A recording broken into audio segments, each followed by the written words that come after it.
and get started. Awesome. Thanks, Monica. Nice to see you all. Welcome. So we've got a relatively short agenda tonight, but we do also have a member of the public joining us, which is great as well. So looking forward to making our way through the agenda and then on, and hopefully, House, we can hear from you as well.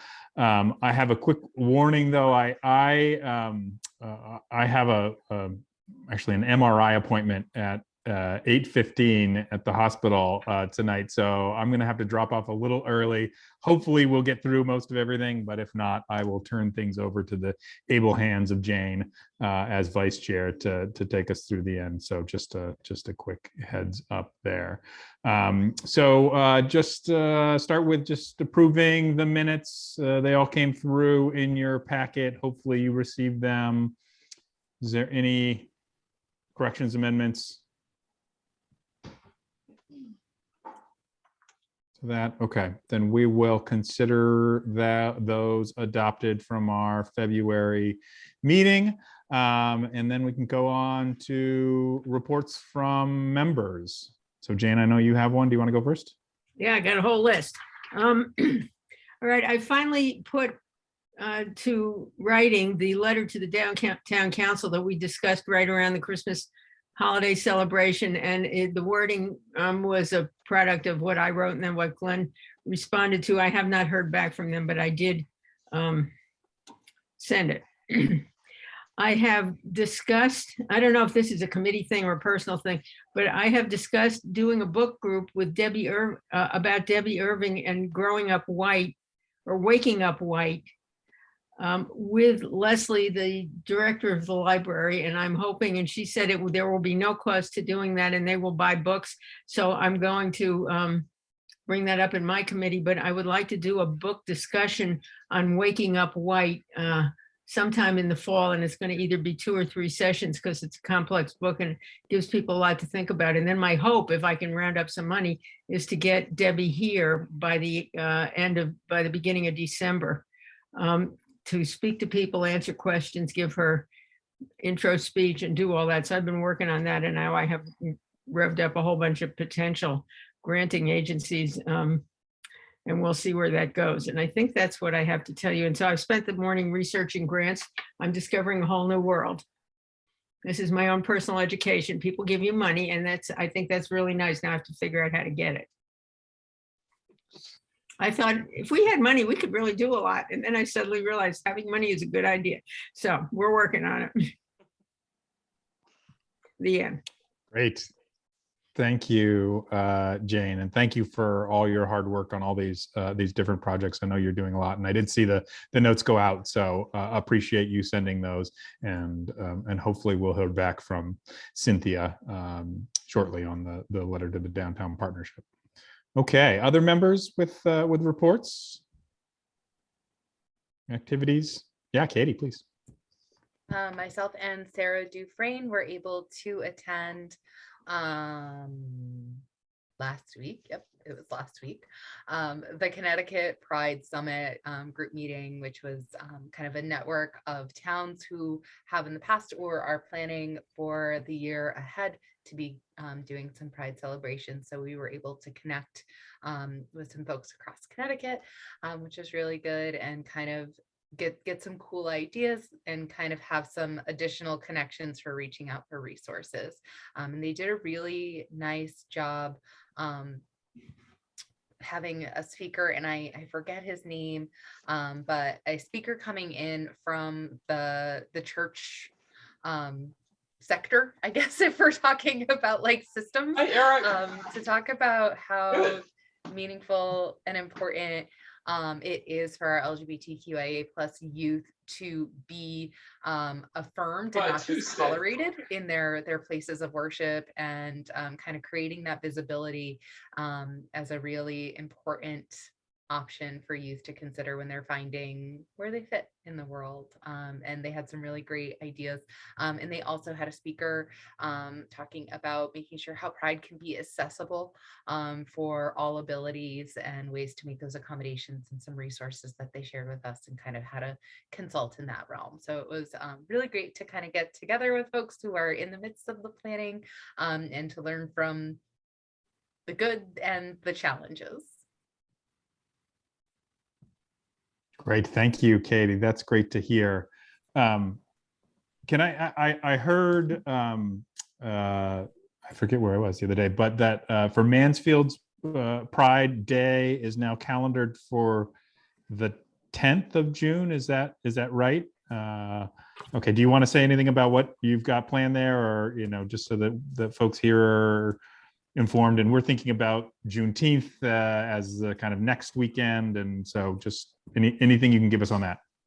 So it's a Friday night, and we're really planning to model it kind of after the Moonlight movies kind of event model, for lack of a better word. So we are planning on doing a screening of Love, Simon as the main event, the main feature, as well as then kind of starting a little bit earlier so folks can come out. We'll have the miniature pride flags again, just available for free distribution. And then we'll be working to do some other Pride themed giveaways and booths and vendors and things like that. So it's not going to be super big for our first go around, but we're hoping to be able to do like a tie-dye your Pride t-shirt kind of mess, not mess. Sarah Dufresne has a system. She has a system for everything. All things must bless Sarah Dufresne, because she is our Martha Stewart, Jill of all trades, ace of all trades, really, because she's good at everything.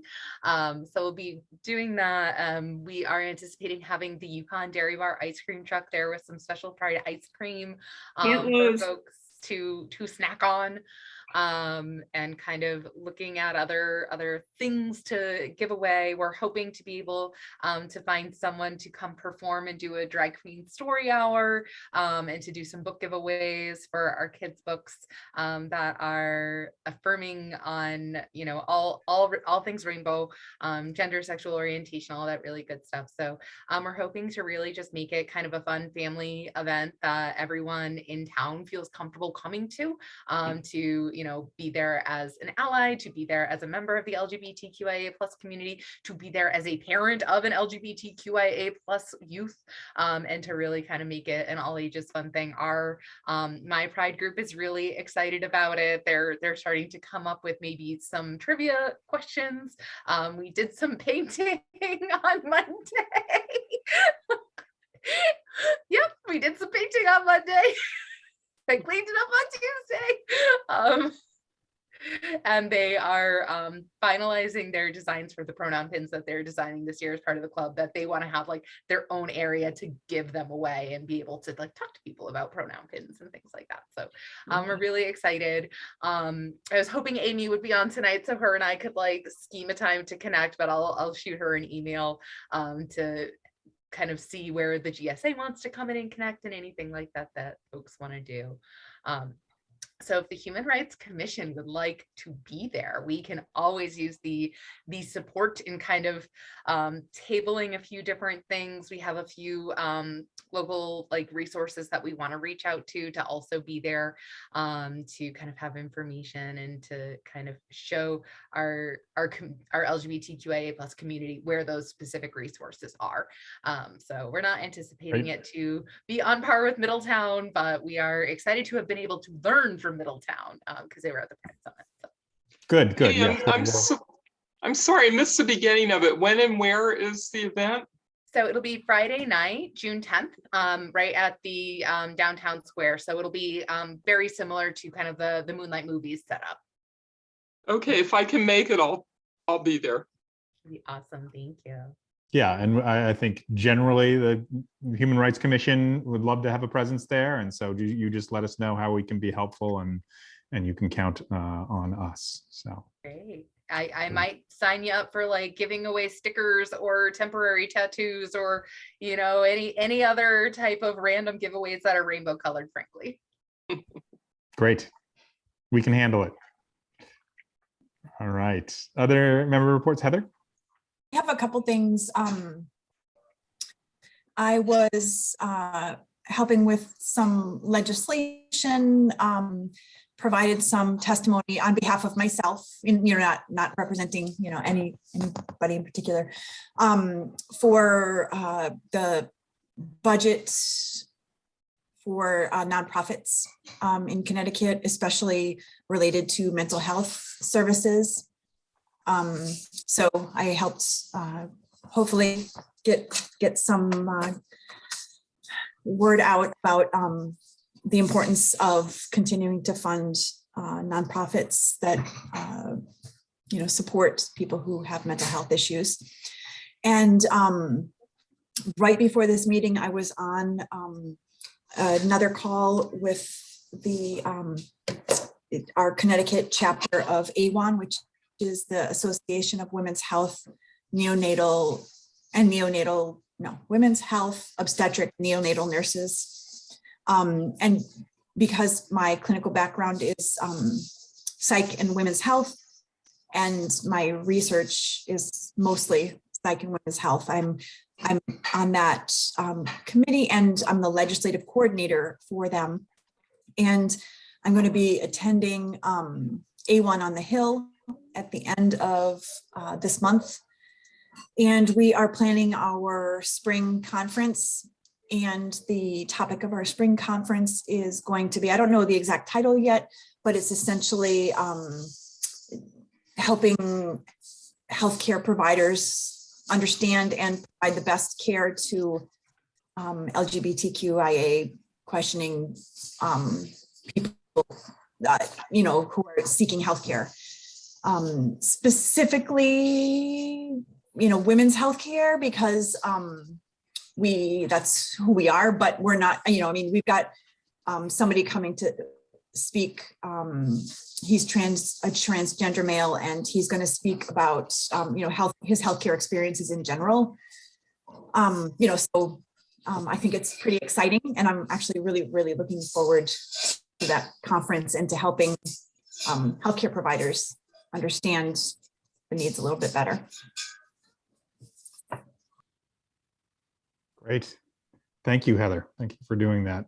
And do keep us posted.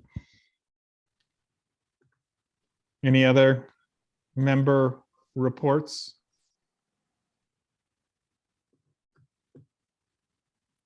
All right. Well, thanks everybody for all your ongoing human rights work in lots of different ways. So our first item, we have mostly items under old business. The first is the International Holocaust Remembrance Alliance statement.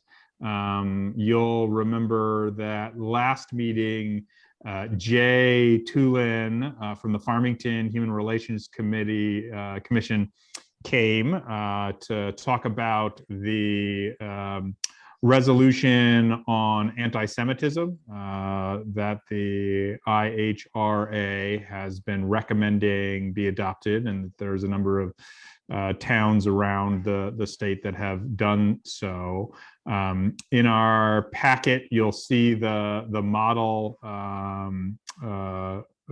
resolution there. We said we'd take a look and discuss whether or not this is something we wanted to endorse and send to the council.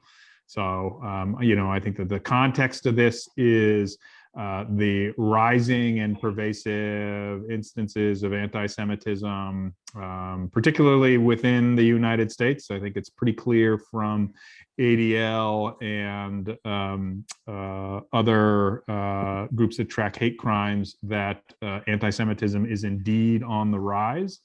I think most hate crime statistics show that if not the majority, then the plurality of hate crimes are anti-Semitic and often target Jews and Jewish institutions to a great degree.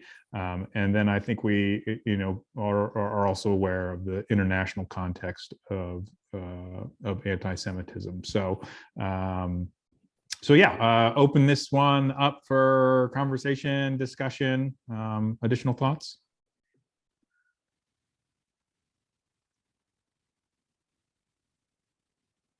Okay, I thought we were going to have his colleague come and explain it more, and that was my desire before we did any voting about it, because what I said and continue to believe is that this is so complicated. I want somebody to explain to me what the consequences and the implications are, because I don't want to mess up anti-Semitism, but excuse me, mess up is my term. I don't want to conflate anti-Semitism and anti-Zionism. I really don't.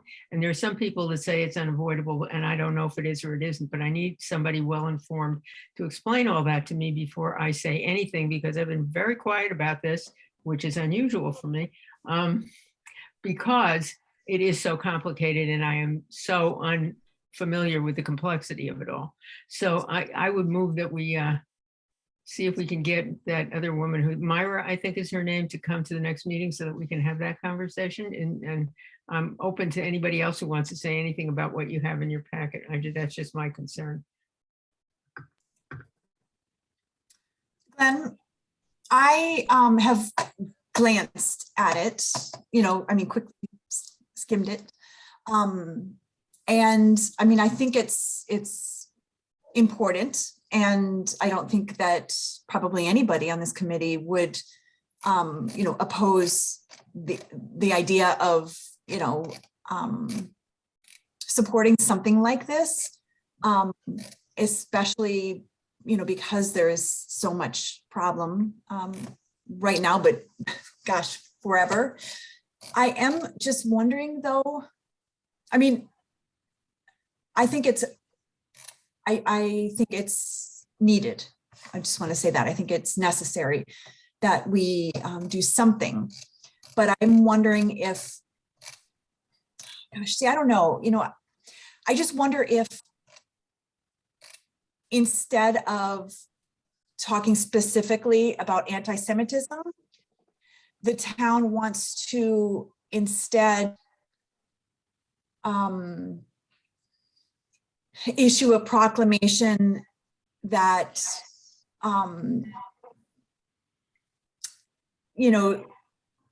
condemns any type of religious hate crimes and supports the diversity of religious practices and beliefs within our community. I don't know, I could go either way. I mean, I don't want to take away from the importance of, I mean, it's just so important that we say something. So I don't really want to take away from the power of this and the importance of this, but I'm wondering if would it water it down to include a statement for everyone? Yes. Or would it be more powerful? I don't know. It would be far less powerful. Anti-Semitism is in a class by itself. Okay. It has been going on since the crucifixion. If we're going to address it, I think we need to address it. And that doesn't mean we shouldn't address other things, because obviously we should. But this one, I think if you put anything else in it, more than waters it down, it takes the approach away. I mean, they're murdering people because they're Jewish in the Ukraine. They didn't do anything but be Jewish. That's a hate crime. That's, and I think we need to continue to make that issue abundantly clear. They postponed the hearing on the government anti-Semitism lady who was supposed to be in charge of a whole agency or a whole group of people, so that Marco Rubio could talk to some guy from the baseball association. That's how important they think this is in Congress. So people are murdering Jews for being Jewish. That needs to be made very clear, I think. Barbara?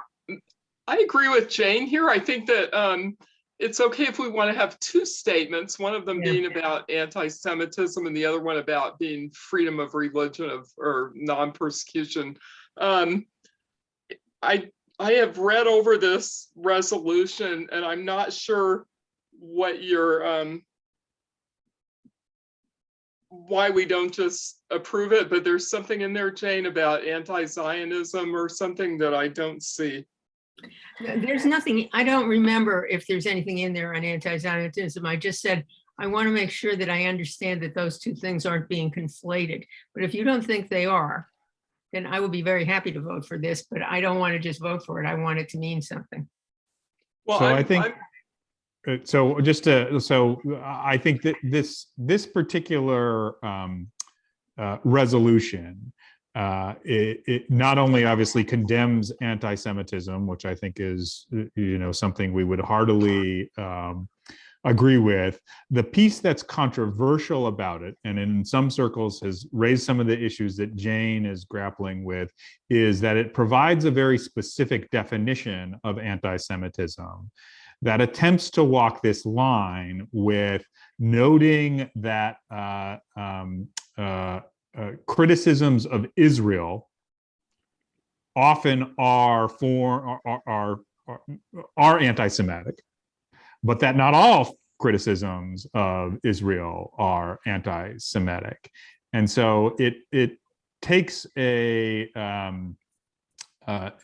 attempts to articulate a line there, and some people agree with that line and some people don't. And so if you look in our packet, on the statement, you'll see on the page 1 of the draft resolution, it's got after on the final whereas clause, it says manifestations might include the targeting of the state of Israel conceived as a Jewish collectivity. However, criticisms of Israel similar to those leveled against any other country cannot be regarded as anti-Semitic. Okay. Right, and then goes on, and then there's further language, in the bullet points that follow, that talk about, accusing the Jews as a people or Israel as a state of inventing or exaggerating the Holocaust, accusing Jewish citizens of being more loyal to Israel or to the alleged priorities of Jews worldwide, of denying and this is one of the kind of more controversial statements here, of denying the Jewish people their right to self-determination, e.g. by claiming that the existence of the state of Israel is a racist endeavor. And I think, that's is one that's open to some interpretation that people have some concerns with. The right to self-determination is a articulated international human right. It is the first article of both the International Covenant on Economic, Social, and Cultural Rights and the International Covenant on Civil and Political Rights. And certainly the Jewish people, like all peoples, have the right to self-determination. I think that's true. But whether that means that the state of Israel is necessarily and always, the only vehicle for that is obviously some people disagree. And disagree, I think, without it constituting anti-Semitism necessarily. So, I think that's where people start to get a little concerned and maybe, as Jane says, require additional elaboration by folks who, maybe have a little more insight on this. Jane?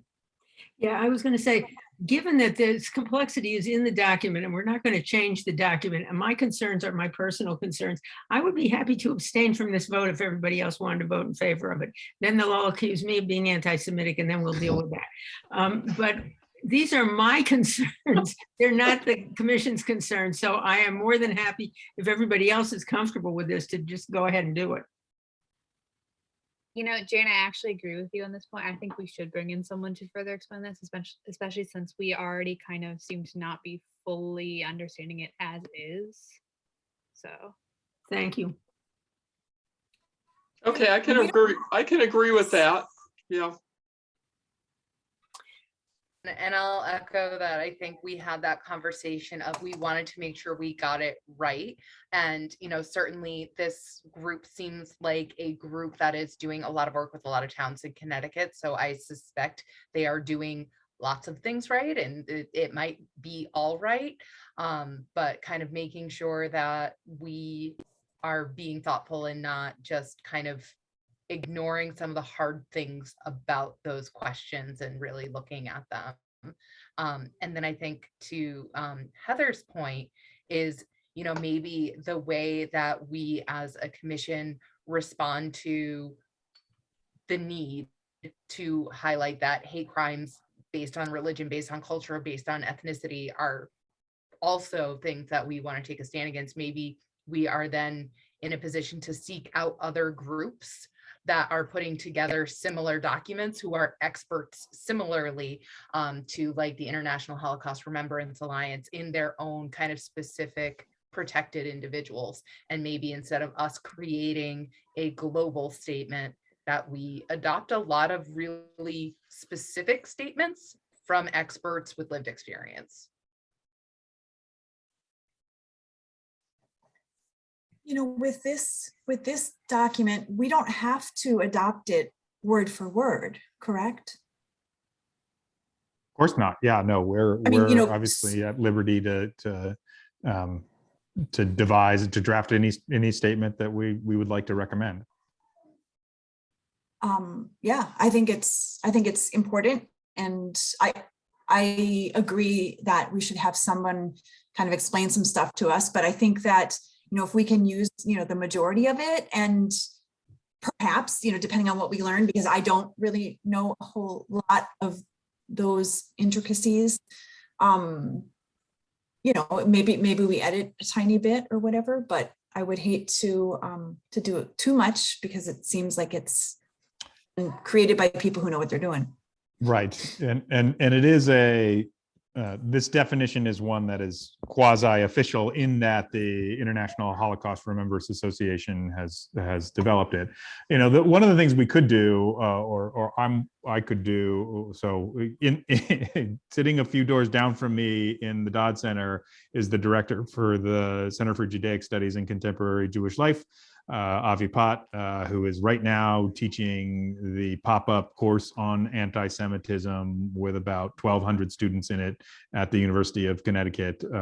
And so, you know, perhaps he'd be willing to give us his understanding of this document. So in addition to, I mean, we could invite Moira as well, but as a representative of IHRA, I imagine, you know, obviously her position will be that this is a good definition and we should support it, which may be true, but we may want someone who, you know, is an expert but not, you know, affiliated to give us their take too. Can we invite him to come to our next meeting? I could, yeah. So I don't know if he would be available, but I could invite him, and if he's not able to do that, perhaps he could write, you know, a brief note to us, you know, giving us his views. I would like to move that we table this and then Glenn follow up with the Director of Judaic Studies, and then we bring it up at the next meeting. I'll second that. All right, seems like that's the direction, y'all. Okay, so we'll continue this on our agenda and come back to it. And I also think, you know, Katie, what you said about, you know, being maybe proactive in looking at what other organizations and groups that have for these kinds of statements that provide clear definitions and operating principles, you know, is probably a good idea. Okay. All right. So I think that's it then for that. We know what we're doing. The next item on there is sustainable CT. In your packet, you'll see the equity toolkit. You may remember that the town is seeking recertification under the sustainable CT program. They did this 2 or 3 years ago. You know, it's a series of tasks designed for environmental sustainability, but also social sustainability, economic sustainability, and equity. And in particular, one of the dimensions is what they call optimize for equity, and they provide the equity toolkit that is in the packet. They have asked us as the Human Rights Commission, they meaning the town and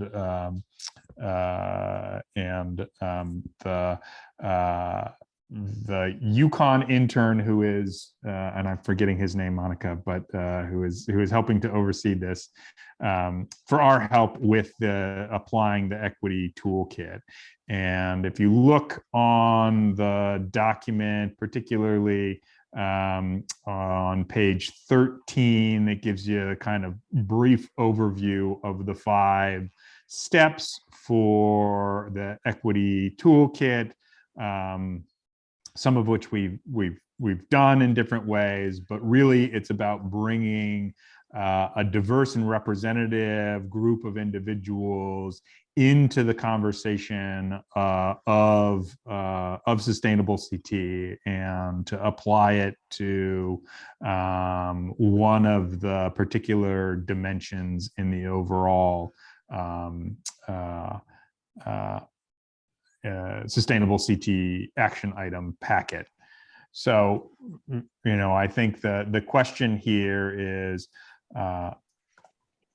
do we want to be responsible for this as a commission and contribute to the town's recertification? And if we do, who would like to help us? So I'm going to also put in the chat the link to the Sustainable CT website that has the all of the action items, not just the equity toolkit. So you'll see where what all of those particular tasks are under, what are they? 13 different areas under each of the drop-down menus. You've got specific items that earn you specific points. So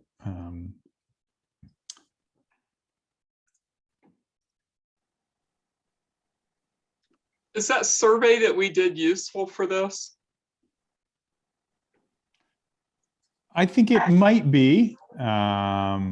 It certainly helps us identify, did help us identify areas that we might want to address and that overlap with some of these areas.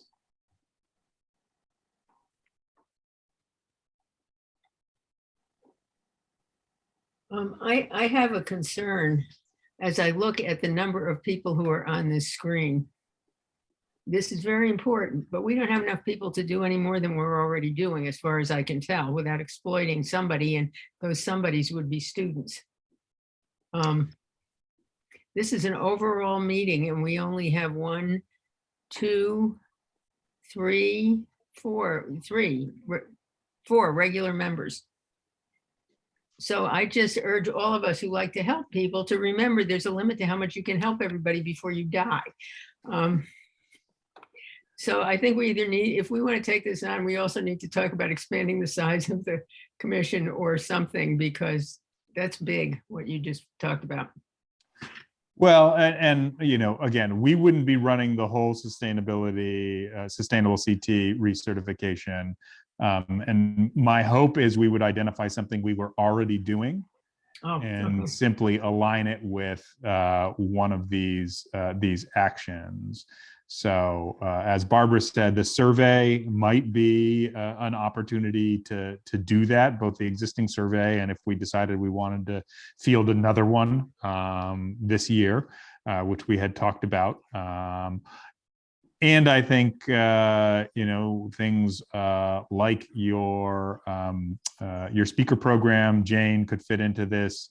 We could be doing some of this work at our events, either the Juneteenth event or when we were at the Celebrate Mansfield. So I would definitely say this is an opportunity to be smart and strategic about it, but it could also make our work even more valuable to the town, right? So to provide opportunities. So maybe the next step for this one is if, you know, we could have a couple people, and I'm willing to be one of them, take a closer look at the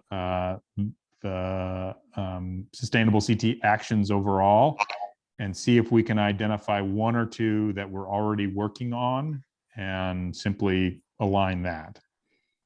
That's good. And maybe I would ask Derek if this is something he'd be interested in working on with me. Good. I'm interested in this. I just can't take anything right now. But, you know, for the future, I would be willing to help.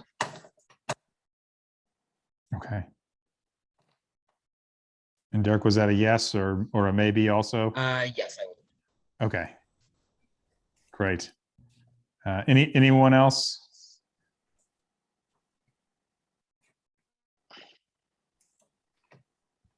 Okay. Okay, well, we'll Glenn, I just have a question. Could we all, like everyone on the committee, be responsible for, you know, glancing through all the items and just sending you feedback about things that, you know, because I don't know everything that's going on. You know, Katie's going to know things that I don't know, and Esme is going to know things that I don't know, you know, because our different communities and different, you know, social groups and things. So what if we all just look through the list and send you ideas of where it might be taking place. And then, you know, you and whoever is working with you can follow up and determine if those actually fit. I don't know. Is that helpful at all? yeah, no, I think that would be, yeah. Any help if you've got just ideas or you see something to send it, I think that would be great. Yeah, Monica? Yeah, just looking through some of this, Jane, there's also some funding opportunities through Sustainable CT. And it says that on the link there, especially for the equity toolkit. And then the other part there, we already have an equity statement in I guess draft mode. I think it's only a draft. So we're kind of close to, you know, doing what we have to do here anyway.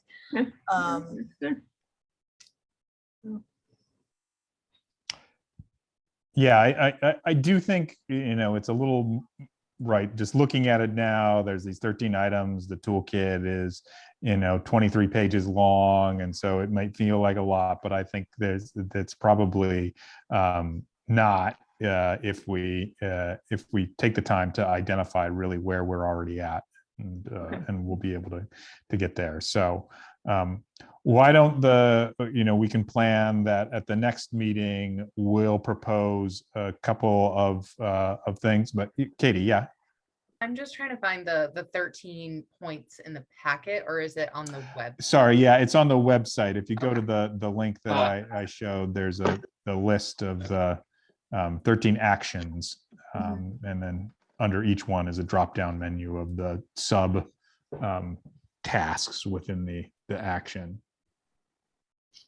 Yeah, but we're also only 0.1, right? Everybody, the other committees are doing the other 13 or the other 12. Yes, but I think one of the optimize for equity under equity toolkit is kind of a meta one, in that you're supposed to apply it to one of the other actions, right? It's about bringing people into the process somewhere. And again, like, we won't have to organize, like, it may be, again, we just reach out to the transportation group and say, you know, we'll help you make sure you align this for equity, optimize for equity. Right. But there is some crossover there. Wait, so we're only doing the number one? Technically, yes, except for the fact, again, that 1.1, the optimize for equity, is a meta task, which means optimize one of the other actions for at least one of the other actions for equity, right? So it's an interesting way to frame it, but yes, so it is it requires the application of the equity toolkit to another task. I'm That makes sorry if I'm an idiot, but where is the link to the website on here? Oh, sorry, it's on the in the chat, in the Zoom chat. Oh, okay. In terms of the equity toolkit application, are we being asked to write something up, or are we being asked to consult with other people who are submitting, like, here's what we're doing, and then we say, great, let's look at this and see if there's any equity gaps. Here's what we can identify from our,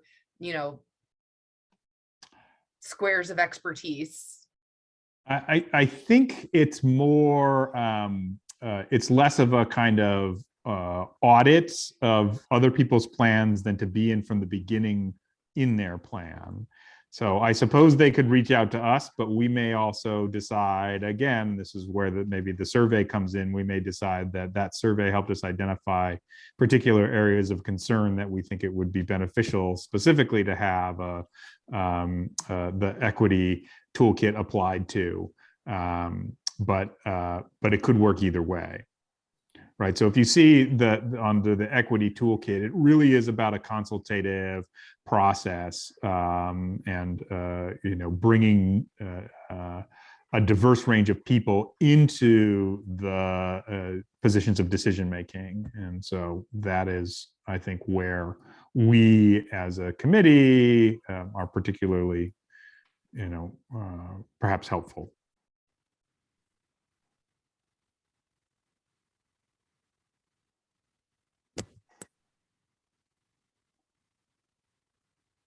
All right. Any other?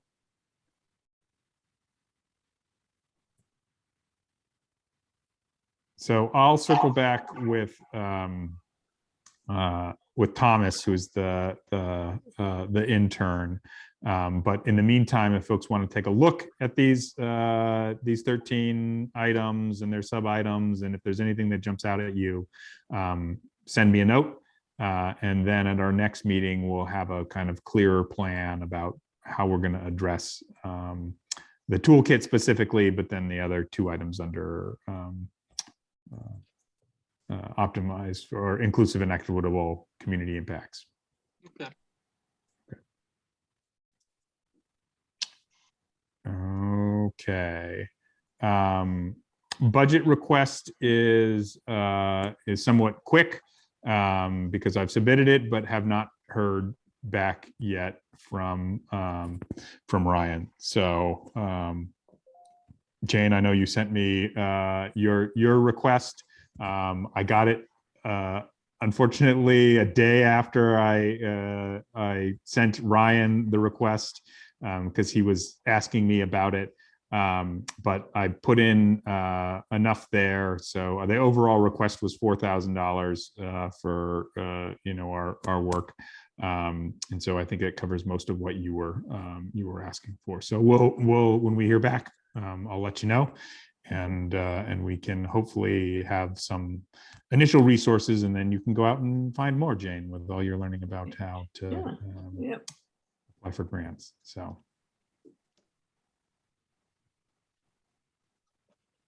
Great. And then the last one is Juneteenth.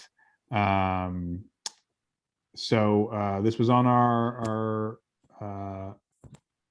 agenda last time, and I don't know if we've got anything new to report under this. Mia sent out a note to a group of people through CORE to see if people were interested in starting to discuss Juneteenth, and she hasn't heard much back. I think imagining June for many people is a difficult task at this particular moment, but it will be here quite quickly. So I do think we need to begin to organize ourselves around this.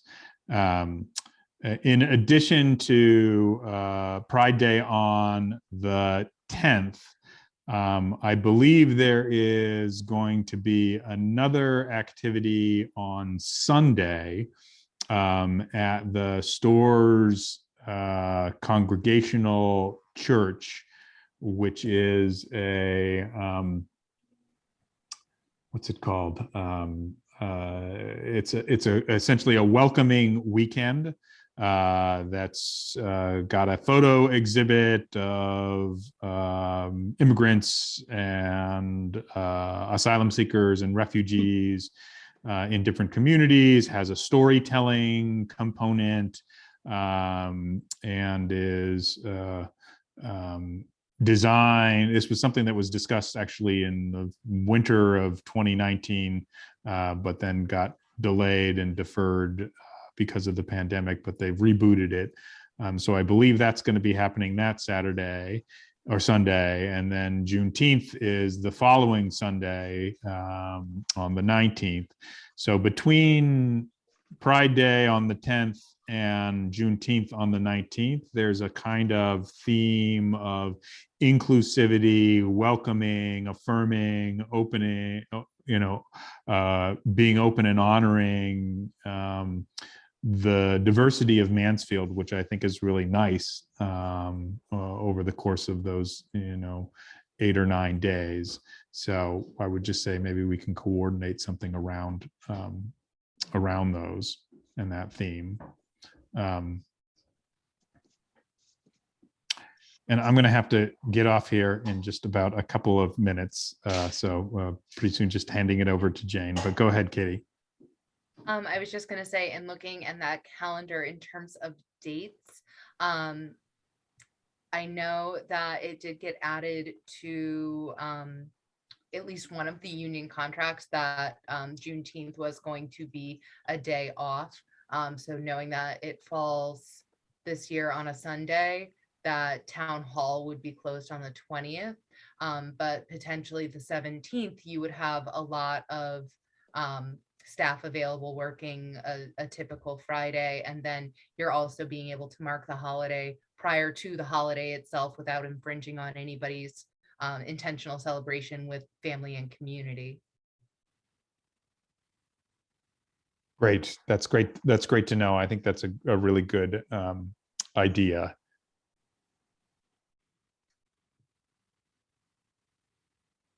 '17th is also my birthday, so you can all have a party for me.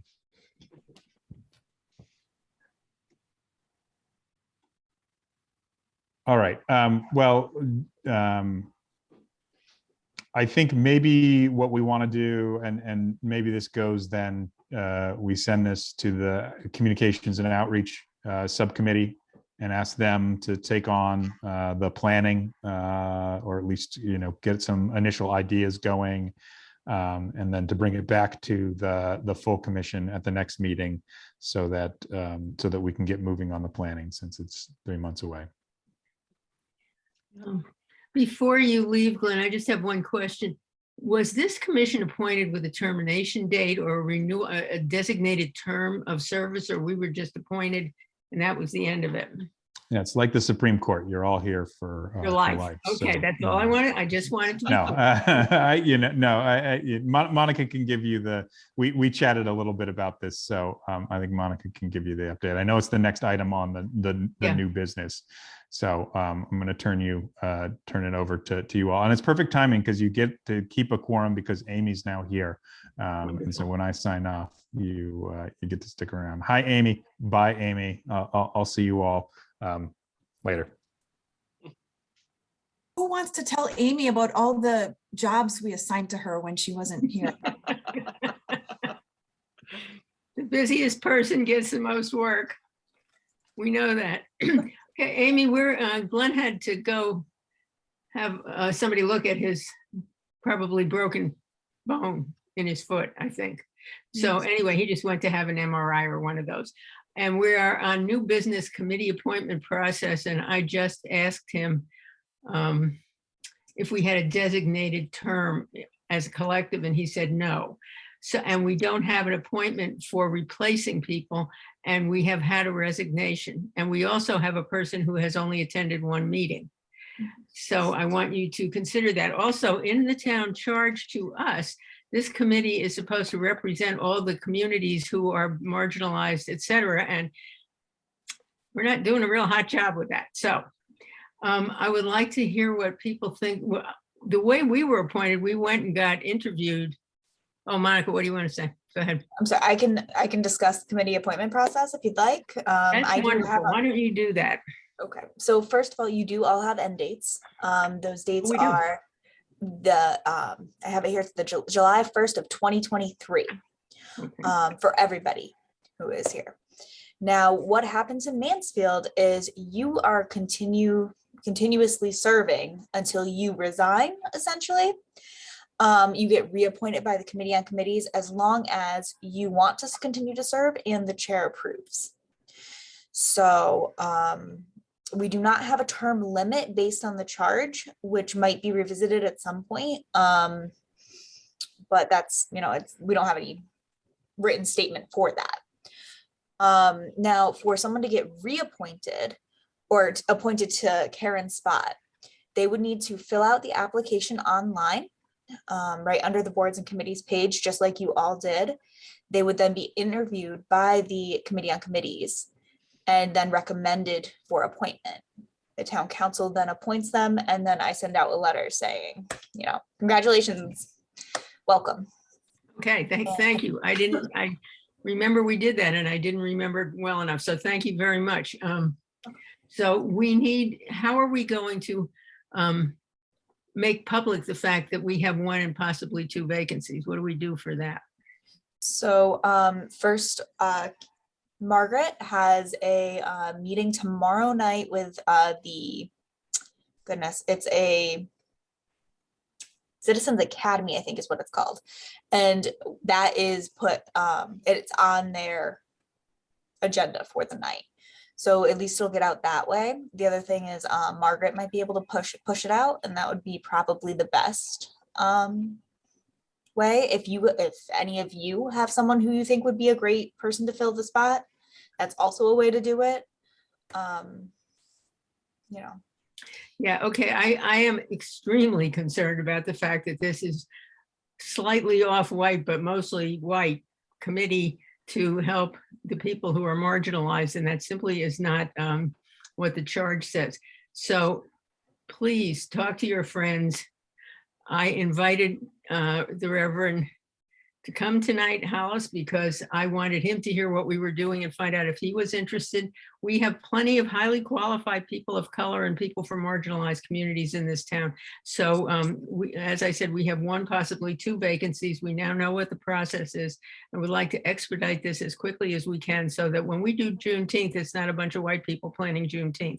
I think that's offensive and incompetent, to be perfectly honest. So let's anybody who has any ideas and you want to get in touch with me, please let me know. I will reach out to people. And I have already invited a very highly qualified person to apply because I know he's very highly qualified. And let's just move along with this and try to change our complexion and expand our scope of awareness. Katie, what? I think one of the ways that communications go out very universally is by connecting to the school's electronic backpacks. Because if you are advertising through Facebook, then you are advertising to people who live in town who follow the town's Facebook. And that's not going to reach everybody. Like, it's just not. But if we want to have a more blanketed approach of saying, this is our commission, this is who we are, this is our commitment to, equity and learning to be better along the way, and creating a table where everyone has room to have their voices heard and is welcome to do that. I think the school communications are probably the most universal tool that everybody accesses if you have kids in the school system. That's great. Now, do I need to do 2 of those, 1 to the Mansfield schools and 1 to the E.O. Smith, or should I just do the Mansfield schools, or what? Do both. Both? Okay. Thank you. Good. Okay, we're proceeding. Everybody do what you got to do. Go find friends and invite them and tell them what the process is. Thank you very much. All right, moving right along.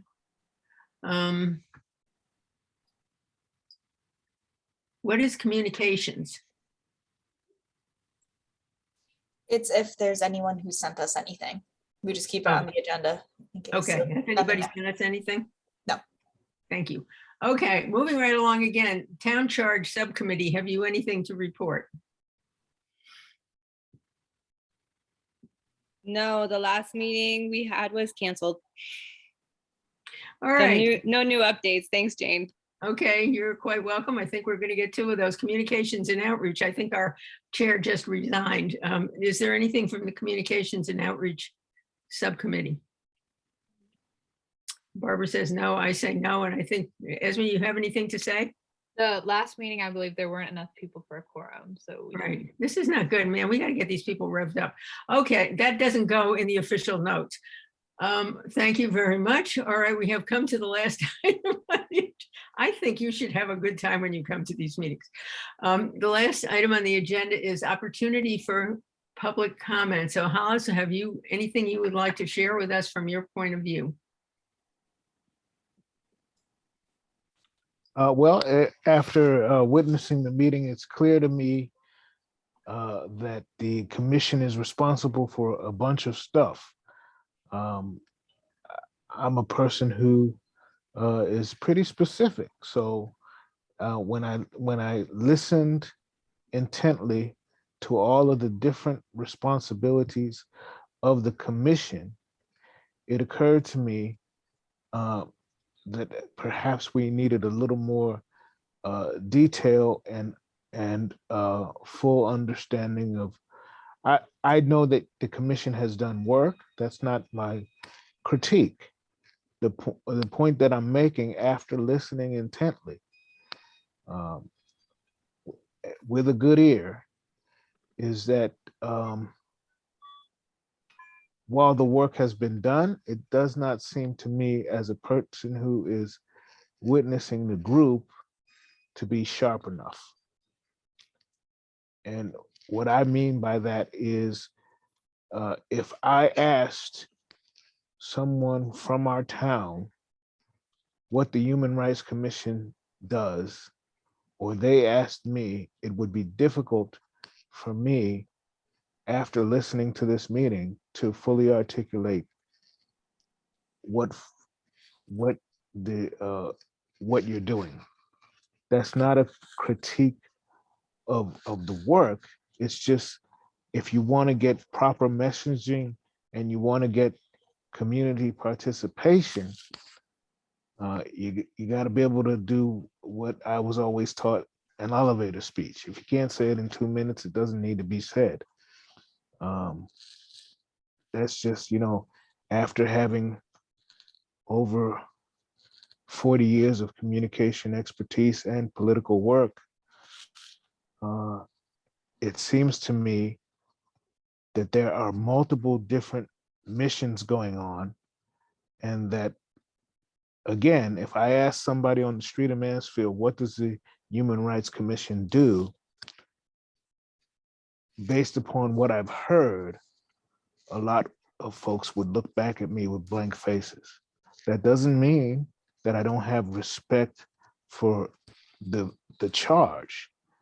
It just means that if we want the participation and the diversity that you're speaking of, we need some clarity of message. So that's my 3 minutes. Oops. Thank you.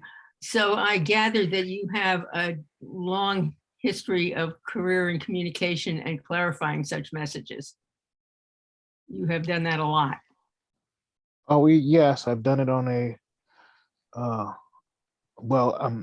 I'm previously a resident of Massachusetts, in which I participated in local, regional, and national politics. I was the New England chair for the Obama for President, the first run. I was also the campaign director for Deval Patrick, who was the first Black governor of Massachusetts. And previous to that, I wrote the transportation aspect of the Americans with Disabilities Act. Thank you very much for sharing that with us. I think you have a tremendous amount to contribute to this community if you have the patience to contribute it. Anybody else have any other comments or thoughts before we finish? We're about to be finished. I'm just going to say that I've been struggling with just what Hollis was just saying. As a member of the commission, what exactly is our role? What are we supposed to be doing? We've made some proclamations. Have we actually helped anybody up to this point? And it's been a struggle. And I think that's something that we need to define as a commission, what it is exactly we want to do and how do we do it. So I just want to say just briefly, I realize that I haven't met any of you actually.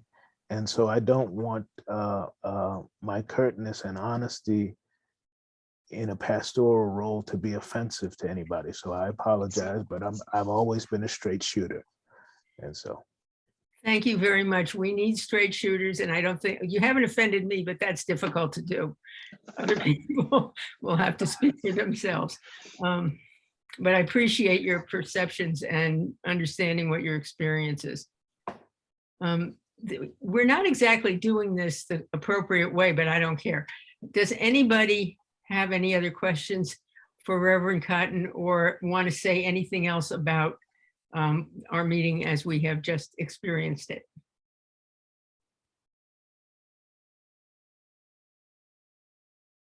No. Okay, well, I want to thank everybody for attending, and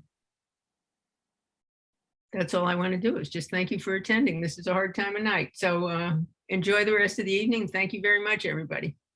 Somebody moved that the meeting be adjourned, please. Let's make this official. Heather, with her thumb, has moved that the meeting be adjourned. Somebody second. Barbara second. Thank you very much. The meeting is adjourned. thanks.